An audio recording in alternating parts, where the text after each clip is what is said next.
Vous êtes-vous déjà retrouvé dans une situation où le passé revient hanter? Eh bien, laissez-moi vous raconter une histoire qui vous captivera du début à la fin. Imaginez une femme forte, luttant contre les adversités de la vie, tout en affrontant le jugement cruel de son ex-mari et de sa nouvelle épouse. Cela ressemble à l'intrigue d'un roman, n'est-ce pas? Mais la réalité peut être encore plus surprenante. C'est l'histoire de Freya, une femme déterminée qui a trouvé l'amour, le bonheur et la force de surmonter son passé, même lorsque tout semblait perdu. Alors, accrochez-vous à votre chaise, car vous êtes sur le point de plonger dans un voyage plein de rebondissements, de leçons de vie et de moments émouvants. C'est l'histoire de Freya et de son incroyable voyage de résilience. Il y a 15 ans, j'ai mis fin à mon mariage en découvrant la relation de mon mari avec une amie d'enfance.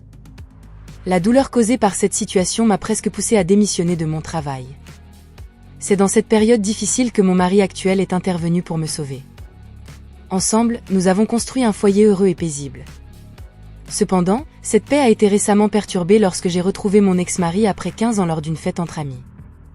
Il m'a simplement regardé avec mépris, comme si je n'étais rien. Il m'a dit « Tu es toujours célibataire et grosse », ces mots cinglants remettant en question qui voudrait m'épouser, une femme stérile, ont résonné me faisant pâlir, pendant qu'il et sa maîtresse se vantaient de leur fils. Je lui ai simplement répondu avec un sourire, leur montrant ce dont ils regretteraient tous les deux pour le reste de leur vie. Je vous invite dès maintenant à vous abonner à la chaîne. Et si vous aimez notre contenu, soutenez la chaîne. Ensemble, nous allons suivre cette histoire passionnante jusqu'au bout.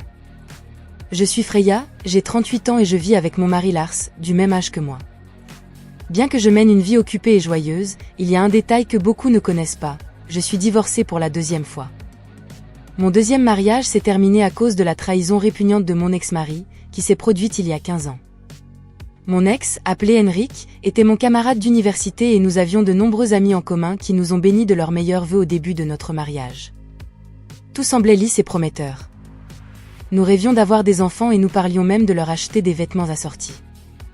Cependant, la réalité n'a pas été à la hauteur de nos attentes. Même après 1 an de relation, nous n'avons malheureusement pas été bénis par l'arrivée d'un enfant, ce qui a causé des frictions dans notre mariage. Ni moi ni mon mari ne pensions que cela serait idéal. Nous avons donc eu plusieurs discussions et avons même investi dans des traitements coûteux pour découvrir la cause de notre infertilité. Cependant, on nous a dit qu'il n'y avait rien d'anormal et nous n'avons pas pu progresser dans l'amélioration de notre relation conjugale. Initialement, mon mari était encourageant et coopératif, mais avec le temps, son attitude a changé. Sans enfant, il semblait devenir irritable et son attitude envers moi a commencé à changer. « Quand deviendras-tu parent ?» a-t-il demandé sarcastiquement à voix haute, insinuant que j'étais la raison pour laquelle nous ne pouvions pas avoir d'enfant. Il a arrêté d'aider aux tâches ménagères, me reprochant tout, du lavage de la vaisselle au nettoyage de la maison. Quand je lui ai demandé à ce sujet, il a répondu « Pourquoi es-tu stérile? Si tu ne fais pas le ménage, tu ne remplis pas ton rôle de femme, rendant notre mariage inutile. » Après ces paroles cruelles, son attitude est devenue encore plus hostile. Alors que ma sœur et son mari attendaient leur 2e enfant, mon mari se moquait de moi, disant que si j'avais un corps normal, je serais déjà mère depuis longtemps. Comment puis-je être considérée comme anormale alors que nous ne connaissons même pas la cause? Mon mari insiste toujours pour dire que la faute incombe à la femme en ce qui concerne l'infertilité, et qu'il n'aurait jamais épousé s'il avait su que j'étais stérile. Ces paroles étaient comme des épines aiguisées perforant mon cœur. De plus, j'ai commencé à recevoir des appels anxieux de mes beaux-parents, qui étaient impatients de voir un petit enfant. Au début, je les ai ignorés, expliquant qu'il n'y avait que 1 an qui avait passé et que avoir un bébé était une bénédiction. Cependant, cette approche semblait se retourner contre moi, avec ma belle-mère devenant plus incisive, m'accusant d'être incapable de concevoir des enfants. Ma belle-sœur s'est rapidement jointe à elle, me pointant du doigt comme la seule avec un défaut. La pression quotidienne est devenue insupportable. Un jour, ma meilleure amie Astrid m'a invité à sortir prendre un verre. Henrik, mon ex-mari, était occupé avec le travail, faisant de nombreuses heures supplémentaires, donc rarement à la maison. C'est lors de cette sortie qu'Astrid a partagé des nouvelles choquantes. Elle a dit qu'elle avait quelque chose d'important à me dire. Je me suis souvenu d'Ingrid Léo, une amie d'enfance de Henrik, dont les parents étaient proches des miens. Ingrid a fréquenté la même université que nous et travaille maintenant dans la même entreprise que moi. Bien que nous n'ayons pas eu beaucoup d'interactions, car nous étions dans des clubs et des départements différents, mon mari me l'avait présenté une fois, disant que c'était son ami. Alors s'il te plaît, essaie de bien t'entendre avec elle, m'avait-il dit. Mais Ingrid ne voulait peut-être pas perdre son amie d'enfance. Elle m'a regardé avec des yeux perçants, donnant l'impression de ne pas m'apprécier. J'ai fait de mon mieux pour l'éviter. Ingrid, grande et incroyablement belle, était si populaire à l'université qu'elle a même participé à des concours de beauté. Étant la fille du PDG et une femme éblouissante, elle est devenue une sorte de célébrité dans notre bureau. Lorsqu'Astrid m'a mise en garde sur la possibilité qu'Ingrid ait une liaison avec mon mari, j'étais sous le choc. Je les avais récemment vus se tenir la main, clairement pas seulement comme des amis. Astrid a suggéré que je fasse des recherches et que si j'avais besoin de parler, je n'avais qu'à l'appeler. J'ai apprécié l'information sur la trahison de Henrik. Je soupçonnais déjà son comportement depuis un certain temps, revenant toujours tard à la maison, disant qu'il devait travailler des heures supplémentaires et jamais disponible les week-ends, occupé avec des divertissements clients. Après l'avertissement d'Astrid, je suis allée directement dans une agence de détective. L'objectif était de recueillir des preuves de l'infidélité de mon mari. En une semaine seulement, ils ont obtenu toutes les preuves nécessaires. Cependant, je n'étais pas prête à entamer le processus de divorce, aussi terrible soit-il. Il était l'homme avec qui j'avais autrefois promis de passer ma vie. Je ne pouvais pas prendre une décision immédiatement. Quelques jours plus tard, je suis rentrée chez moi et j'ai trouvé Henrik, qui arrivait habituellement tard, assis à la table du dîner. « Eh oh, tu es rentré ?» dit-il. « Oui, je pensais que tu rentrerais en retard aujourd'hui encore », ai-je répondu, essayant de paraître sarcastique à dessein. « Désolé pour ça », a-t-il dit. « J'ai besoin de te parler. » Après avoir entendu parler de l'aventure d'Astrid, pour laquelle je m'étais préparée à de mauvaises nouvelles, il a dit « Je veux divorcer ». C'est ainsi que j'ai su qu'il ne jouait pas seulement avec Ingrid, il le disait sérieusement. Et Ingrid est enceinte. « Je vais l'épouser », a-t-il annoncé. « Tu as dit qu'elle était juste une amie et maintenant elle est enceinte. Tu as eu une liaison avec elle, n'est-ce pas ?» lui ai-je demandé. Il a ri et a dit « Ne l'appelle pas aventure, tu me fais passer pour un idiot. » Je ne peux pas m'en empêcher. Ingrid peut tomber enceinte, elle est belle et je ne vois aucune raison de te choisir toi plutôt qu'elle. L'attitude effrontée de Henrik m'a surprise. Je ne pensais pas qu'il avait fait quelque chose de mal. Je suis restée sans voix en le voyant me regarder en silence. Henrik a souri et a dit que ma mère le poussait à divorcer de moi, disant qu'Ingrid était plus belle et gentille et pouvait avoir des enfants. Elle lui a toujours mieux plu. Elle sera heureuse de savoir qu'ils ont toujours préféré Ingrid, les larmes ont rempli mes yeux. Eh bien, j'ai déjà emballé mes affaires. Je dois partir avec Ingrid et son prochain bébé, ai-je dit. Avec ça, Henrik est parti de la maison. Je n'avais pas la force de l'arrêter. Plus tard, j'ai reçu un document de divorce unilatéral et à l'intérieur se trouvait une note écrite par une femme me demandant de divorcer rapidement de son mari. En voyant ces mots contradictoires, j'ai ressenti un tourbillon de questions surgir dans mon esprit. Je voulais vraiment répondre, ce n'était pas toi qui as pris mon mari.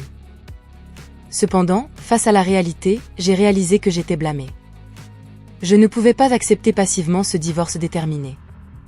J'ai donc décidé de rassembler les preuves de l'agence de détective et de commencer le processus de divorce par médiation. Quelques jours après avoir déposé les documents, j'ai reçu un appel d'un numéro inconnu. En répondant, j'ai entendu la voix d'une femme crier de l'autre côté de la ligne, me demandant ce que je pensais être en train de faire et pourquoi je lançais un processus contre elle. C'était Ingrid. Elle a argumenté qu'il était juste qu'elle exige une compensation, car elle savait tout sur le comportement inapproprié de Henrik. Elle a dit qu'elle était enceinte et avait besoin d'argent pour le bébé. Je l'ai confrontée en lui rappelant que c'était elle qui s'était impliquée avec un homme marié et qu'elle était la coupable. Sa voix stridente blessait mes oreilles. De toute façon, j'ai clairement indiqué que j'étais prête à discuter du divorce, y compris de la compensation, dans un cadre officiel. Il était temps d'affronter cette situation de front. Pendant la médiation, sur la base de preuves solides, la relation entre Henrik et Ingrid a été reconnue comme une infidélité. Henrik a tenté de blâmer ma stérilité, mais le tribunal a rejeté son affirmation comme irrationnelle, car il n'y avait pas de preuves concluantes à l'appui. Au cours de la première année de mariage, j'ai reçu un paiement fixe de 220 000 pesos comme pension alimentaire de Henrik et 110 000 pesos d'Ingrid. Je ne voulais pas maintenir de lien financier avec eux, donc notre divorce a été finalisé. Cependant, mon épreuve n'était pas encore terminée. Comme Henrik, Ingrid et moi avons fréquenté la même université, l'affaire est devenue un sujet de discussion parmi de nombreux amis. Selon un ami proche, il y avait des rumeurs selon lesquelles j'avais caché ma stérilité et m'étais mariée avec Henrik. Certains sympathisaient même avec Henrik et Ingrid, ce qui était terrible pour moi. De plus, comme Ingrid et moi travaillions dans la même entreprise, les rumeurs se sont également répandues sur le lieu de travail. Tout le monde semblait être du côté de la belle et influente fille du président de l'entreprise, Ingrid, qui se présentait comme une victime aux yeux larmoyants. Au début, j'ai essayé de l'ignorer, mais comme Ingrid était la fille du président, mes supérieurs m'ont réprimandée, me disant de ne pas la maltraiter. Peu importe à quel point je travaillais dur, on m'enlevait continuellement des projets principaux et finalement on me poussait à démissionner. Alors que je cherchais un nouvel emploi, j'ai été approché par une autre entreprise qui avait besoin de quelqu'un d'aussi diligent et capable que moi. Dans ce nouvel environnement, j'ai dépassé mes attentes. Mon patron me voyait vraiment comme un individu différent de mon ancienne entreprise, où il n'y avait pas de culture de favoritisme envers la fille du patron ou le népotisme. J'ai adoré cet environnement, et mon patron, qui est finalement devenu mon mari actuel, Lars, m'a soutenu lorsque j'étais au plus bas après la cruelle situation avec Henrik. Après plusieurs dîners ensemble, nous avons commencé à parler non seulement du travail, mais aussi de questions personnelles. Et cela a naturellement évolué vers une relation amoureuse. Nous étions heureux ensemble et Lars m'a demandé en mariage. Cependant, toujours tourmenté par mon passé, j'ai confessé ma peur de la stérilité. Lars m'a regardé sincèrement dans les yeux et a dit qu'il serait heureux si nous avions des enfants à l'avenir, mais que le plus important était qu'il m'aimait. Il a dit que je signifiais tout pour lui, Freya. Même si nous ne pouvons pas avoir d'enfants, je serai toujours à tes côtés. Avec ces paroles réconfortantes, j'ai décidé que je voulais passer toute ma vie avec lui, et après 1 an de fréquentation, je me suis mariée avec Lars. Après le mariage, Lars a apporté un bonheur véritable dans ma vie. C'est à cette époque que mon rêve le plus profond s'est réalisé. J'ai découvert que j'étais enceinte avec Lars à mes côtés. Tout semblait avoir un nouveau but. L'arrivée de notre fils aîné, Soren, a été une bénédiction. Peu de temps après, notre charmante fille, Greta, est venue au monde.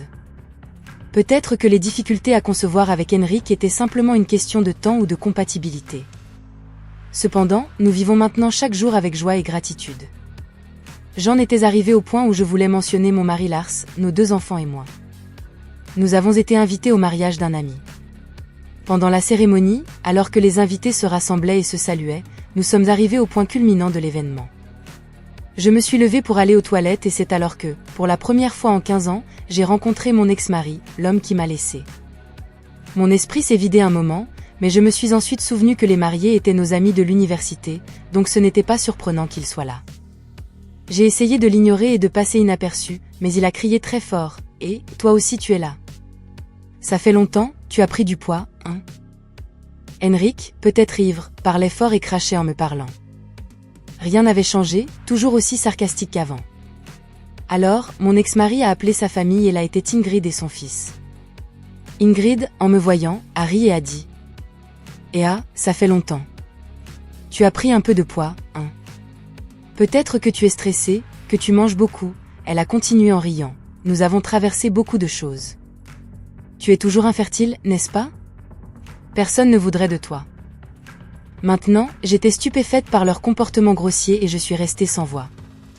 Soudain, j'ai réalisé que leur fils regardait vers le bas, rougissant d'embarras. Il avait des traits très beaux. Ah, j'ai oublié de le présenter. Voici mon fils, a déclaré Ingrid avec fierté. Et il est beau, intelligent, un véritable génie.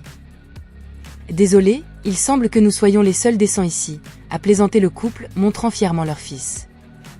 Cependant, leur fils avait une expression déformée sur son visage, ce qui a attiré mon attention. Il semblait de plus en plus mécontent de l'attitude de ses parents de rabaisser les autres devant lui, je pensais pour moi-même. Il devait être un garçon très gentil, mais je n'avais pas le temps pour cela, car j'étais sur le point de partir. Henrik a attrapé fermement mon bras. « Tu m'as divorcé à cause de l'infertilité et tu as encore eu l'audace de nous extorquer de l'argent », a-t-il dit, semblant en vouloir pour quelque chose qui s'était passé il y a 15 ans. Si quelqu'un devrait en vouloir, c'est moi, ai-je pensé, étourdi par son égoïsme. Alors, Ingrid s'est tournée vers moi. Oui, tu es infertile et célibataire. Pourquoi as-tu besoin d'argent? Des familles comme nous, avec des enfants, ont besoin de plus de dons. Nous t'avons rendu le double de l'argent que tu as pris, a-t-elle dit. À ce moment-là, le fils de Henrik a parlé. Célibataire signifie célibataire, non? Mais tu portes une bague de mariage à ta main gauche. Henrik et Ingrid ont regardé mon annulaire gauche. Tout le monde autour de nous regardait alors que Henrik et Ingrid criaient fort. Je ne pouvais m'empêcher de me sentir gênée tout en me demandant quoi faire, quand soudain un visage familier est apparu. Et à mon avis, tante et oncle ne devraient pas être si bruyants lors d'une célébration comme celle-ci. Ils dérangent les autres personnes. Peut-être devraient-ils être plus attentifs, a déclaré Soren, mon fils. Greta, préoccupée par moi d'être en retard, est venue me voir. « Maman, tu es en retard, dit-elle. »« Maman, ça ne peut pas être, tu as des enfants. »« Eh oui, laisse-moi, ai-je répondu. Ingrid regarda attentivement mon fils. Après un moment, ils ont commencé à parler d'un ton mature, avec une voix qui semblait tendue et horrifiée. Cette approche uniforme semblait indiquer qu'ils étaient curieux de la tenue de mon fils. « Eh oui, il est venu directement de l'école avec mon mari, donc il est encore dans son uniforme. Ce n'est pas que je veuille le dire, mais l'uniforme est de cette fameuse école, ai-je expliqué. Et oh oui, Soren a travaillé dur et voulait essayer. Alors nous l'avons laissé passer l'examen, la paix. Aujourd'hui, j'ai assisté à cette école privée depuis l'année dernière. En fait, mon fils s'est distingué dans ses études et fréquentera une école réputée de la région l'année prochaine. Et oui, et tu sais que Soren est incroyable, il a remporté un concours de violon, a ajouté Greta. Avayalan, pensaye. Et on a reconnu ce garçon, il était à la télévision récemment, a commenté quelqu'un. Eh oui, tu as bien vu. Il a été très médiatisé ces derniers temps, a répondu un autre. Aujourd'hui, je rentrais d'une pratique de violon, comment était-ce possible? Henrik et mon ex-mari s'amusaient? Tu pourrais avoir des enfants comme ça, a lancé Henrik. Il semble que vous deux soyez heureux, c'est génial, a-t-il continué. Comme tu peux le voir, je suis également rempli de bonheur. S'il te plaît, ne nous impliquons plus, nous n'avons aucun lien, ai-je répondu. Juste au moment où j'étais sur le point de partir avec mes enfants, mon mari Lars est arrivé. Et, que se passe-t-il ici? L'événement principal est sur le point de commencer, a-t-il dit en voyant le visage de mon mari. Henrik a pâli, Monsieur Lopez, le président, a aussi pâli, reconnaissant que mon mari était le mari d'Ingrid par hasard. Est-ce le jeune Monsieur Lopez qui est devenu président de la résidence l'année dernière? A demandé Lars. Et en fait, mon mari Lars était président d'une entreprise mère de la société de mon père. Pendant ma recherche d'emploi, j'ai été approché par la société mère et j'ai changé de travail. C'est là que j'ai rencontré mon futur mari Lars, qui était déjà populaire et qualifié. L'année dernière, Lars a été nommé président de l'entreprise. Jusque-là, président, ai-je conclu, clarifiant la situation. Quelle ambiance ici, pourquoi est-ce si tendu, s'est exclamé Lars. Et j'ai entendu des rumeurs, mais je ne m'attendais pas à un tel manque de décence, a-t-il dit. Alors, Henrik a commencé à trembler et à s'excuser. Et nous le répétons, nous ne voulions pas dire ça, Monsieur Lopez, président. Je ne parlerai jamais de toi à propos de la femme du président Lopez, n'est-ce pas, Ingrid? Pourquoi tu souris à cela, mari de femme? Tu as souffert pour elle, a dit Henrik, se mettant dans l'embarras avec mon père pour m'avoir retiré mon argent. Je ne te pardonnerai jamais, Ingrid, a-t-il continué. Réfléchis avant de parler, si nous ne te plaisons pas. Notre entreprise sous-traitante a pris fin, ai-je interrompu, tandis que Henrik commençait à louanger mon mari et Ingrid protestait. Ils ont commencé à se disputer. C'est alors que leur fils, qui était resté silencieux jusque-là, a crié « Arrêtons ça tout de suite, j'ai entendu assez ». C'est terrible que ma mère, mon père, parle de cette dame, l'appelle grosse, infertile, et se moque d'elle, et ensuite demande de l'argent en retour. C'est honteux pour moi, a dit leur fils. Et, qu'est-ce que c'est que cette histoire de cas? Je suis le résultat d'une situation délicate, un enfant né de circonstances complexes, a-t-il continué. Alors que j'écoutais l'appel pleurnichard du fils, Henrik et Ingrid ont commencé à devenir visiblement mal à l'aise. J'ai remarqué que les autres autour de nous nous observaient enfin, remarquant le malaise autour de nous, la mère rougissait profondément et baissait les yeux. Même si je ne peux pas pardonner à Henrik et Ingrid, j'ai admiré leur fils pour sa forte sensibilité à la justice et sa gentillesse. Il n'avait aucune faute là-dedans, pensais-je. J'ai essayé de ramener rapidement mon attention vers lui, mais avant que je puisse dire quelque chose, mon mari a intervenu. Merci d'avoir défendu ma femme contre les insultes, tu es vraiment un garçon gentil, a-t-il dit en serrant la main du garçon. Et j'ai aussi parlé avec un sourire, mais peut-être que je suis un peu enrobée, n'est-ce pas? En fait, je suis enceinte, mon ventre grossit, ai-je dit en caressant mon ventre. En effet, j'attendais notre 3e enfant, j'étais en congé de maternité. Le garçon, les yeux larmoyants, a dit: ta mère t'a aussi porté dans son ventre avec beaucoup de soin, tu n'es pas un enfant non désiré, ta mère et ton père t'aiment et sont très fiers de toi. J'ai regardé Henrik et Ingrid, ils ont rapidement acquiescé et ont dit oui, oui, tu es aussi notre fierté, tu es très important pour nous. Le garçon s'est immédiatement illuminé d'un sourire. En le voyant sourire, j'ai ressenti un soulagement. Retournons à nos places pour le moment, c'est un jour de célébration. Ai-je demandé à chaque famille de retourner à leur siège. Ainsi, la scène chaotique prit fin, le mariage se conclut avec succès, et tandis que nous nous dirigions vers la sortie, Ingrid et Henrik s'approchèrent avec leur fils, se tenant par la main. Désolés pour tout, nous sommes vraiment désolés.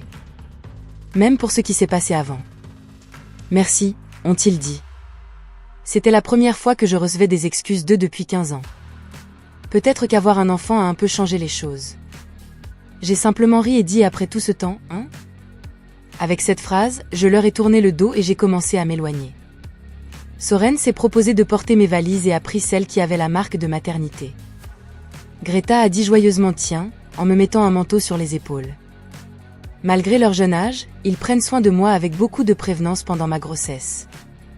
C'est bon, le dîner ce soir sera les hamburgers maison de papa, a dit Soren. Sachant que c'est mon préféré, merci, ai-je promis, protégeant les sourires de ma chère famille et m'éloignant de la douleur du passé. J'avais besoin de partager mon histoire, qui avait été complètement jugée dans le passé par mon ex-mari, qui me reprochait toujours d'être infertile. Mais au fond de moi, je savais que ce n'était pas vrai. Mais dans cette vie, tout a un grand dessein pour nous. Je n'ai jamais écouté mon ex-mari, qui ne savait que me juger et être très arrogant avec moi à l'époque. Maintenant, je suis reconnaissante pour tout ce que je vis aux côtés de mon nouveau mari Lars, qui m'a apporté le bonheur que je rêvais tant, qui était d'être mère. Je n'ai même pas besoin de dire que le fils de mon ex-mari n'est pas le sien, je ressens de la peine pour cet enfant, qui bien qu'il soit très jeune, je sais qu'il sera une personne tout à fait bonne et très aimante à l'avenir. Et ainsi, nous voyons cette histoire inspirante de Freya. Une histoire de courage, de détermination et d'amour inébranlable. Freya a affronté des défis que beaucoup d'entre nous n'oseraient même pas imaginer, mais à chaque obstacle, elle a trouvé un moyen de persévérer. Son voyage nous rappelle que, peu importe à quel point la vie peut sembler difficile, il y a toujours de l'espoir. L'espoir de trouver l'amour, l'espoir de trouver le bonheur et l'espoir de trouver la force en nous-mêmes. Nous espérons que l'histoire de Freya a touché vos cœurs et vous a inspiré à relever vos propres défis avec courage et détermination. Si vous avez apprécié cette histoire et souhaitez voir plus de contenu inspirant comme celui-ci, n'oubliez pas de mettre un like et de vous abonner à la chaîne Histoire de la vie pour ne manquer aucun épisode à venir. Partagez cette histoire avec vos amis et votre famille pour répandre le message d'espoir et d'amour. Maintenant, j'aimerais partager un message d'amour et d'espoir avec vous. L'évangile de Jean 3.16 est un rappel de l'immense amour de Dieu pour les gens. Il nous dit que car Dieu a tant aimé le monde qu'il a donné son Fils unique, afin que quiconque croit en lui ne périsse pas, mais qu'il ait la vie éternelle. Ces mots sont un témoignage de l'amour infini de Dieu pour chacun de nous. Dieu a tellement aimé le monde qu'il était prêt à sacrifier son propre Fils pour que nous puissions avoir la vie éternelle. Cela montre la profondeur de l'amour de Dieu pour nous et son désir de nous sauver du péché et de la mort. Il ne nous a pas laissés à notre propre sort, mais a prévu un chemin vers le salut à travers Jésus-Christ. En acceptant Christ comme notre Sauveur, nous reconnaissons le sacrifice qu'il a fait pour nous sur la croix et recevons le don de la vie éternelle. C'est un cadeau que nous ne pouvons pas mériter par nos propres mérites, mais qui nous est donné par la grâce de Dieu. Tout ce que nous avons à faire, c'est de croire en Jésus et de recevoir le don du salut qu'il offre. Que nous puissions tous accepter le Seigneur Jésus-Christ comme le Sauveur suffisant de nos vies, en nous confiant en son amour et sa grâce pour nous guider sur le chemin de la vie éternelle. Que nous puissions nous tourner vers lui dans les moments de difficulté et trouver réconfort dans son amour éternel. Que nous puissions partager l'amour de Dieu avec les autres et répandre le message d'espoir et de salut à tous ceux qui nous entourent.